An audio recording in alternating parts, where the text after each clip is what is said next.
Hello ಸ್ನೇಹಿತರೆ, ಎಲ್ಲರೂ ಹೇಗಿದ್ದೀರಿ?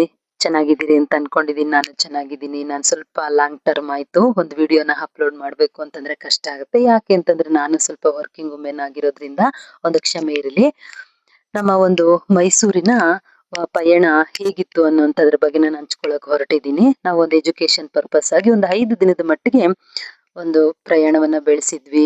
ಒಂದು ಟ್ರೈನಿಂಗು ಸಹ ಇತ್ತು. ಹಾಗಾಗಿ ಮೈಸೂರಿನಲ್ಲಿ ಒಂದು ಸ್ವಲ್ಪ ಪರಿಚಯ ಹಾಗೂ ಅಲ್ಲೇ ಹಿಂದೆ ಈಗಲೂ ಸಹ ಕೆಲಸ ನಿರ್ವಹಿಸ್ತಾ ಇರೋಂಥ ಒಂದು ಪ್ರಸಿದ್ಧ ಹೋಟೆಲ್ ಬಗ್ಗೆ ನಾನು ಮಾತಾಡೋದಕ್ಕೆ ಹೊರಟಿದ್ದೀನಿ. ಅದು ಹೋಟೆಲ್ ಪ್ಯಾರಡೈಸ್ ಅನ್ನುವಂತಹದ್ದು. ಅದು ಏನ್ ಯಾದಗಿರಿ ಅಂತ ಏನ್ ಕರಿತೀವಿ, ಅಲ್ಲೊಂದು ಪ್ಲೇಸ್ ಇದೆ. ಅಲ್ಲಿರುವಂತಹದ್ದು ಈ ಹೋಟೆಲ್ ಪ್ಯಾರಡೈಸು. ಅಲ್ಲಿ ಕಳೆದಿರುವಂತಹ ಕ್ಷಣಗಳು, ಮತ್ತೆ ನಮ್ಮ ಟ್ರೈನಿಂಗ್ ಅನ್ನ ಕಳೆದಿರುವಂತಹ ಕ್ಷಣಗಳು. ಅದ್ರಲ್ಲಿ ನನ್ನ ಮಗ ಅಂತೂನು ಯಾರ ಜೊತೆಲಿರುವಂತವನಲ್ಲ, ಅವ್ರ ಅಪ್ಪನ ಜೊತೆಲಿರುವಂತವನಲ್ಲ, ಅವನನ್ನು ಸಹ ಜೊತೆಯಲ್ಲಿ ಕರ್ಕೊಂಡು ಹೋಗಿ ಅಲ್ಲಿ ನಾವು ಮತ್ತೆ ನನ್ನ ಕೊಲೀಗ್ಸ್ ಜೊತೆಯಲ್ಲಿ ನಾವು ಅಲ್ಲಿ ಕಳೆದಂತಹ ಕ್ಷಣಗಳನ್ನ ಹಂಚ್ಕೋಬೇಕು ಅಂತ ಅನ್ನಿಸ್ತು. ಹಾಗಾಗಿ ಈ ವಿಡಿಯೋವನ್ನ ನಾನು ಹಾಕಿರುವಂತಹದ್ದು. ಈ ವಿಡಿಯೋನ ಮಾಡಿರೋಂತ ಪರ್ಪಸ್ಸೇ ಅದು. ಯಾಕೆ ಅಂತಂದ್ರೆ ನಮ್ಮ ಒಂದು ಮೈಸೂರೇ ಒಂದು ಹೆಮ್ಮೆಯ ವಿಷಯ. ಮೈಸೂರು ಅನ್ನುವಂತಹ ಹೆಸರು ಹೇಳೋದಕ್ಕೆ ಒಂದು ಖುಷಿ ಆಗುತ್ತೆ. ಯಾಕೆ ಅಂತಂದ್ರೆ ಈಗಾಗ್ಲೇ ಅದು ಕ್ಲೀನ್ ಸಿಟಿ ಅಂತ ಹೆಸರನ್ನ ಪಡ್ಕೊಂಡಿರುವಂತಹದ್ದು. ನಮ್ಮ ಒಂದು ರಾಜ್ಯಕ್ಕೆ ಮೈಸೂರು ರಾಜ್ಯ ಅನ್ನುವಂತಹ ಹೆಸರೇ ಇದ್ದಂತದ್ದು ಎಲ್ಲರಿಗೂ ತಿಳಿದಿರುವಂತಹ ವಿಚಾರ. ಇಂತಹ ಒಂದು ನಮ್ಮ ಒಂದು ಸುಂದರ ದಸರಾ ನಡೆಯುವಂತಹ ಒಂದು ಮೈಸೂರು ನಗರಕ್ಕೆ ನಾವು ಭೇಟಿಯನ್ನ ನೀಡುವಂತದ್ದೇ ಒಂದು ಖುಷಿಯ ಸಂಗತಿ. ಅದ್ರಲ್ಲೂ ನಮ್ಮ ಟ್ರೈನ್ ಅನ್ನ ಆಯ್ಕೆ ಮಾಡ್ಕೊಂಡು ಹೋಗ್ತೀವಲ್ಲ, ಅದಂತೂ ತುಂಬಾ ಖುಷಿ ಕೊಡುವಂತಹದ್ದು. ಹೋಗಿ ನಾವು ಅಲ್ಲಿ ಇಳ್ಕೊಂಡು ಒಂದು ರಾತ್ರಿಯನ್ನ ಕಳೆದ್ವಿ. ಮಾರನೇ ದಿನಕ್ಕೆ ನಮ್ಗೆ ಒಂದು ಟ್ರೈನಿಂಗ್ ಅನ್ನುವಂಥದ್ದು ಸ್ಟಾರ್ಟ್ ಆಗ್ಬೇಕಿತ್ತು. ಅದಕ್ಕಿಂತ ಮುಂಚೆನೆ ನಾನು ಈ ಒಂದು ಹೋಟೆಲ್ ಪ್ಯಾರಡೈಸ್ ಅನ್ನ ಸ್ವಲ್ಪ ಹೊರಗಡೆ ಇರುವಂತಹ ಒಂದು ಸ್ಟ್ರಕ್ಚರ್ ಅನ್ನ ನಾನು ತೋರ್ಸೋದಿಕ್ಕೆ ಇಷ್ಟಪಡ್ತೀನಿ. ನೋಡಿ, ಈ ರೀತಿಯಲ್ಲಿರುವಂತಹ ಹೋಟೆಲ್ ಪ್ಯಾರಡೈಸು ಅದು ತುಂಬಾ ಹಳೇದಾಗಿರುವಂತಹ ಒಂದು ಹೋಟೆಲ್. ಅಲ್ಲಿರುವಂತಹವರು ಅವರ ಒಂದು ಅನಿಸಿಕೆಗಳನ್ನ ಹಂಚ್ಕೊಂಡ್ರು. ಏನಂದ್ರೆ ಇದರ ವಿಶೇಷತೆ ಏನು ಅಂತಂದ್ರೆ, ತುಂಬಾ ವರ್ಷಗಳ ಹಿಂದೆನೆ ಇದು ಸ್ಥಾಪನೆ ಆಗಿರುವಂತಹದ್ದು ಹೋಟೆಲ್ ಪ್ಯಾರಡೈಸು. ಈಗ ಒಂದ್ ಸ್ವಲ್ಪ ಹಳೇದಾಗಿದೆ. ಅದು ಹಳೇದಾಗಿದ್ರು ಸಹ ಅದರ ಒಂದು ಕಾರ್ಯವನ್ನ ನಿಲ್ಸಿಲ್ಲ. ಆಗ್ಲೂ ಸಹ ಕಾರ್ಯನಿರ್ವಹಿಸ್ತಾ ಇತ್ತು, ಈಗ್ಲೂ ಸಹ ಕಾರ್ಯನಿರ್ವಹಿಸ್ತಾ ಇತ್ತು. ಅಲ್ಲಿ ಯಾಕೆ ಈಗ್ಲೂ ಸಹ ಕಾರ್ಯನಿರ್ವಹಿಸ್ತಾ ಇದೆ ಅಂದ್ರೆ ಅದಕ್ಕೆ ಒಂದು ಪರಂಪರೆನೇ ಇದೆ. ಅದ್ ಏನು ಅಂತಂತಂದ್ರೆ, ಇಲ್ಲಿ ಈ ಹೋಟೆಲ್ ನಲ್ಲಿ ನಮ್ಮ ಕನ್ನಡದ ಚಿತ್ರಗಳು ಚಿತ್ರೀಕರಣ ಆಗಿದಾವೆ. ಅಂತಂದ್ರೆ ಶೂಟಿಂಗ್ ನಡೆದಿರುವಂತಹ ಪ್ಲೇಸು ಈ ಒಂದು ಹೋಟೆಲ್ ಪ್ಯಾರಡೈಸ್ ನಲ್ಲಿ. ಇದಕ್ಕೆ ಆ ರೀತಿಯಾದಂತಹ ಒಂದು ಇತಿಹಾಸ ಇದೆ ಅಂತಂದ್ರೆ ತಪ್ಪಾಗೋದಿಲ್ಲ.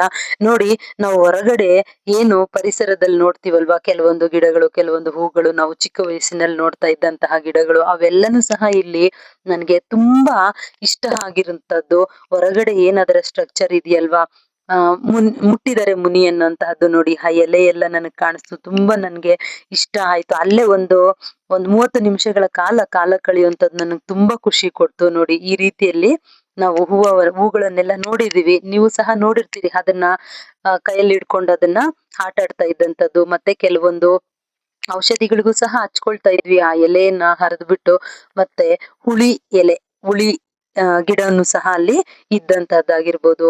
ಮತ್ತೆ ಮುಟ್ಟಿದ್ರೆ ಮುನಿ ಗಿಡಗಳನ್ನಂತ ನನ್ ಫ್ರೆಂಡ್ಸ್ ಎಲ್ಲ ನೋಡಿ ತುಂಬಾ ಖುಷಿ ಪಟ್ರು. ನೋಡಿ, ನಾವು ಬೇರೆ ಕಡೆ ಎಲ್ಲಾನು ಕೆಲವೊಂದ್ ಕಡೆ ಈಗ ನೋಡೋದಕ್ಕೆ ನಮ್ಮ ಬೆಂಗಳೂರಿನಲ್ಲಂತೂ ನೋಡೋದಿಕ್ಕೆ ಸಿಗೋದೇ ಇಲ್ಲ. ಆದ್ರೆ ಅಲ್ಲೆಲ್ಲಾನು ಕೆಲವೊಂದ್ ಸಿಕ್ಕಿರುವಂತದ್ದು ನಮ್ಗಂತೂ ತುಂಬಾ ಮನಸ್ಸಿಗೆ ಖುಷಿ ಕೊಡ್ತು. ಮತ್ತೆ ಅನೇಕ ಒಂದು ಸೌಂದರ್ಯವನ್ನ ಹೆಚ್ಚಿಸುವಂತಹ ಒಂದು ಹೂಗಳಾಗಿರ್ಬೋದು, ಅದನ್ನೆಲ್ಲ ನೋಡೋದಕ್ಕೆ ಒಂದು ಖುಷಿ.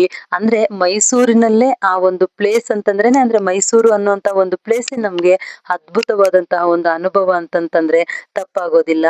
ಬೇರೆ ಬೇರೆ ರೀತಿಯಾದಂತಹ ಒಂದು ಹೂ ಗಿಡಗಳಾಗಿರ್ಬೋದು, ಮತ್ತೆ ಬೇರೆ ಬೇರೆ ಕಲರ್ ಆಗಿರುವಂತಹ ಹೂಗಳನ್ನ ನೋಡಿ, ಆ ಬೆಳಗಿನ ಜಾವದಲ್ಲಿ ಆ ಪರಿಸರವನ್ನು ನೋಡೋದಿಕ್ಕೆ ಅಷ್ಟು ಚೆನ್ನಾಗಿದೆ ಅಂತಂದ್ರೆ ತಪ್ಪಾಗೋದಿಲ್ಲ.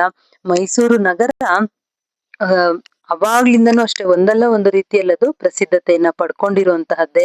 ನಮ್ಮ ಒಂದು ದಸರಾದ ಹಿನ್ನೆಲೆ ಆಗಿರಬಹುದು, ಮತ್ತೆ ಅಲ್ಲಿ ಕ್ಲೀನ್ ಸಿಟಿ ಅಂತ ಹೆಸರನ್ನ ಪಡ್ಕೊಂಡಿರುವಂತಹದ್ದು, ನಮ್ಮ ರಾಜ ಮಹಾರಾಜರು ಆಳ್ವಿಕೆಯನ್ನ ಮಾಡಿರುವಂತಹ ಒಂದು ನೆಲೆ ಅಂತ ಹೇಳೋದಿಕ್ಕೇನೆ ಒಂದು ಖುಷಿ ಆಗುತ್ತೆ. ಇದು ನಾವು ನಾನೊಂದು ಪಾರ್ಟ್ 1 ಅಲ್ಲಿ ಇದರ ಸೌಂದರ್ಯತೆ ಮತ್ತೆ ಅಲ್ಲಿ ಒಂದು ಹೋಟೆಲ್ ಪ್ಯಾರಡೈಸ್ ಅನ್ನುವಂತಹ ಒಂದು ಸುಂದರ ಹೋಟೆಲ್ ಇದೆ. ಅದು ಹಿಂದೆನೂ ಸಹ ಕಾರ್ಯನಿರ್ವಹಿಸಿತ್ತು, ಈಗ್ಲೂ ಸಹ ಕಾರ್ಯನಿರ್ವಹಿಸ್ತಾ ಇದೆ. ಅಲ್ಲಿ ಯಾರಾದ್ರೂ ಹೋಗಿ ಸ್ಟೇ ಆಗ್ಬೋದು. ಮತ್ತೆ ಈ ತರ ಒಂದು ಟ್ರೈನಿಂಗ್ ಗಳನ್ನ ನಡೆಸೋದಕ್ಕಾಗಿರ್ಬೋದು, ಒಂದು 2 ಡೇಸ್ 3 ಡೇಸ್ ಅಲ್ಲೇ ಇದ್ದು ನಾವು ಟೂರಿಸ್ಟ್ ಪ್ಲೇಸ್ ಆಗಿ ನಾವು ನೋಡುವಂತದ ಟೂರಿಸ್ಟ್ ಪ್ಲೇಸ್ ಅನ್ನ ನೋಡ್ಕೊಂಡ್ ಬರೋಂತದಕ್ಕಾಗಿರ್ಬೋದು. ತುಂಬಾ ಸುಂದರವಾಗಿರುವಂತಹ ಒಂದು ಹೋಟೆಲ್ ಅಂತಂದ್ರೆ ತಪ್ಪಾಗೋದಿಲ್ಲ. ಅದರ ಹೊರಗಡೆ ಇರುವಂತಹ ಪರಿಸರವನ್ನಂತೂ ನಾವಲ್ಲಿ ನೋಡ್ತಾ ಇದ್ರೆ ಮತ್ತಷ್ಟು ನೋಡೋಣ ಅನ್ನುವಂತಹ ಒಂದು ಖುಷಿಯನ್ನ ಕೊಡುತ್ತೆ. ಹಾಗಾಗಿ ನಾನು ಇದರ ಒಂದು ಅನುಭವವನ್ನ ಹಂಚ್ಕೋಬೇಕು ಅಂತಾನೆ ಈ ವಿಡಿಯೋವನ್ನ ಮಾಡಿರುವಂತಹದ್ದು ಸ್ನೇಹಿತರೆ. ನಿಮ್ಗೆ ಯಾರಿಗೆಲ್ಲ ಇದರ ಒಂದು ಇನ್ಫಾರ್ಮೇಶನ್ ಇಷ್ಟ ಆಯ್ತು ಮತ್ತೆ ಈ ವಿಡಿಯೋವನ್ನ ಲೈಕ್ ಮಾಡುವಂತಹವರು ಒಂದು ಲೈಕ್ ಮಾಡಿ. Thank you.